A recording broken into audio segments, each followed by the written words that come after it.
Microsoft has been hard at work, rolling out some fantastic updates this month. We have new data visualization tools, AI-powered insights, and even more integration options. So without further ado, let's take a closer look at each feature.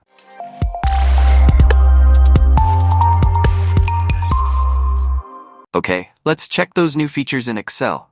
Number 1, you head over to the Insert tab on the ribbon and you choose Pictures. Then you can recognize immediately that there is a new feature inserting pictures, images into a cell directly from different sources. But it's not the end, because this new feature works 100% dynamically with the functions built into Excel. Let me show you. I have a simple Excel table with my favorite Marvel heroes, and I'm going to add one more column, and I'm going to name it as Image. I select the cell, I go to the Insert tab, hit Pictures, Place in Cell. My image is stored on my device. Then I simply just browse to the folder where I have my images. First one is the Iron Man in the first row. I hit Insert. Here we go. The image got inserted, and I just simply repeat the process until I inserted all the images I want. Then I can select the range, go to the Home tab. I can align the images with the default functions in Excel. The images will react dynamically to the cell changes if you change any dimension of the cell. But let me show you the coolest thing about this feature. I am going to create a dynamic dropdown. So I go to the Data tab, hit Data Validation, select List, and start typing equal indirect. Since I want to create a dynamic list, double quotes, my table name, and the column I want to use in my list. That's going to be the hero name column from my table. Close double quotes, brackets, hit Enter. I created a dynamic dropdown list with the table. So once I add the new value to my table, that's going to be updated on my drop-down list as well. But that's not the trick. Let me show you. I'm going to use a simple XLOOKUP function. Pull those images into another cell. So the lookup value is going to be from the drop-down value. Lookup array is my hero name column. Return array, so the result I want to get back is the image. Close the brackets, I hit Enter. It shows an error right now because there is no value in my drop-down. But once I select a value from my dropdown, it will show me the image immediately. And I can modify the dimensions of the image by changing the size of the cell. So the best thing about this image function, that it will dynamically work with our formulas and arrays we create on a sheet. There is another formula built into Excel which is called the image, and that can return back images in a cell based on a URL address. Let me show you quickly. I simply head over to Google to look up for some online images. I found this one. Click on the image, it will drive me to an article. I right-click on the image, I open in a new tab, and I simply just copy the URL of the image. I go back to my Excel file, let's open up a new sheet. I select the cell, equal sign, entering image, open brackets, double quotes, paste the URL, double quotes again, so the URL must be between double quotes.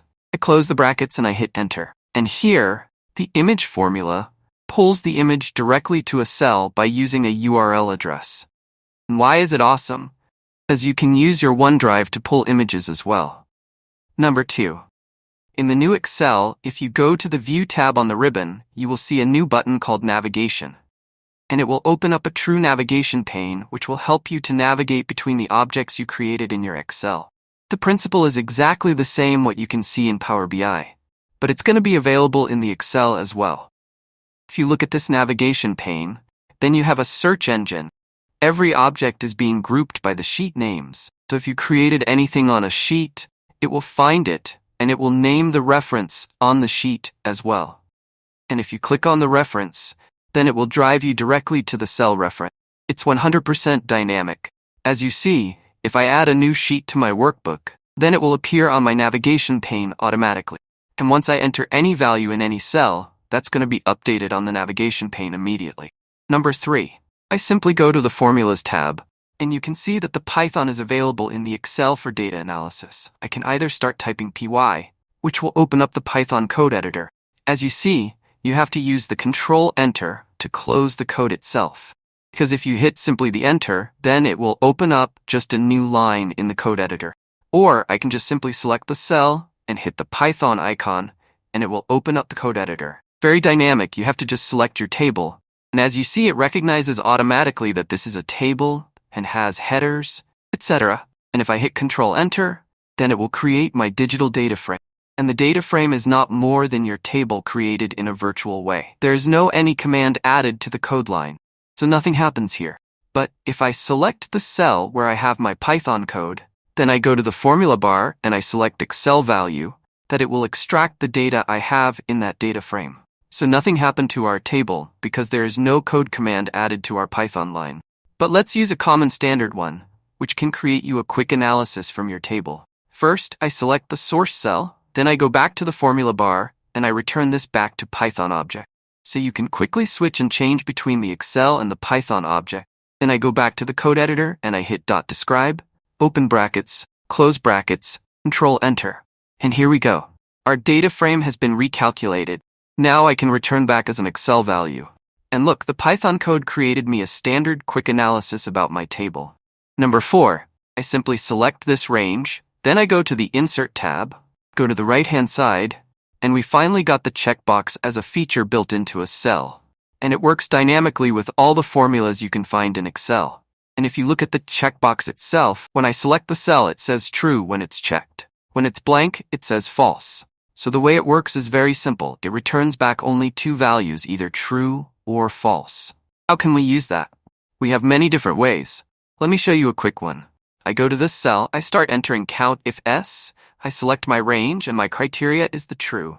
Close the brackets, I hit enter, and it's counting how many boxes have been checked in my column. Number 5, the next new feature is not 100% complete by Microsoft. I believe because it doesn't really work well. But let's give it a try. If you go to the Data tab on the ribbon, you see that there is a new option to import data from images. I select the picture from File, I browse for the image. I have one image with a handmade drawing with a simple table. I'm going to insert, and the cloud service will work on my data. And here we go. As you see, it didn't really work well because the handmade drawing is not that characterized like a digital printed data on a paper. And if I hit Insert Data, then it will paste me some dummy values. But let's see what happens when I try to insert something digitally printed. So I select Picture from File, and as you see, I just simply took a photo about the digitally printed paper with my cell phone. And I'm going to insert this one this time. Cloud service is working, but it seems like Microsoft still needs to work on this new feature. Number 6, Microsoft finally released the emulated pivot table by a formula called the pivot by function. The first argument we need to enter is the row field. So what you would put under the row section when you use a normal pivot table. So I simply select this time, let's say, the hero name column from my table. The next argument is the column fields like in a normal pivot. Now I'm going to select the gender column. The next argument is the values. So basically, the column that includes the values I want to work with. Next argument is the actual calculation function. And if you look at this awesome list, you have multiple ways to create calculation within the pivot by function, like in a normal pivot table. I'm going to use the sum, and I'm going to set one more argument, which is an option to show the headers. I select number 3, yes, I want to show, maybe one more.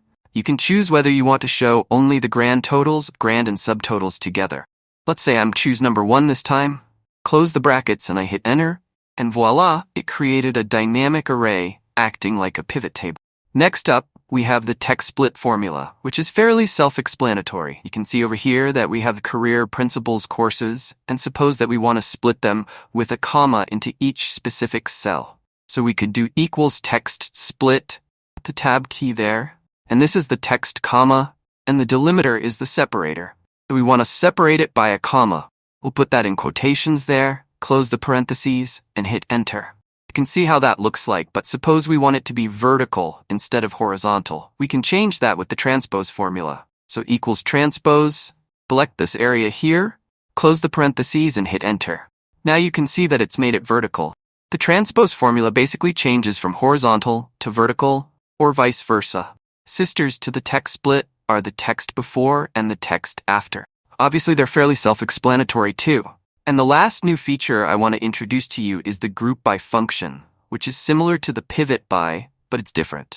I would say this is the SUMF's new version, but it's a dynamic array. Let's see how does it work. First argument is the row fields. I'm going to use the gender column this time. Values, let's say strength score. The functions are exactly the same, what you can use in the pivot by. I'm going to use the sum just for the simplicity. You can set the headers, yes, show the headers, and also play with the grand totals. I'm going to choose number 1. I close the brackets. I hit enter. It created me a dynamic array by grouping values and using an aggregation. And in this case, it was a sum function. And that's a wrap on the new features in Excel for July 2024. I hope you found these updates as exciting as I did. Let me know in the comments which feature you're most excited to try. If you found this video helpful, give it a thumbs up. And don't forget to subscribe and also hit the bell icon for more tips like this.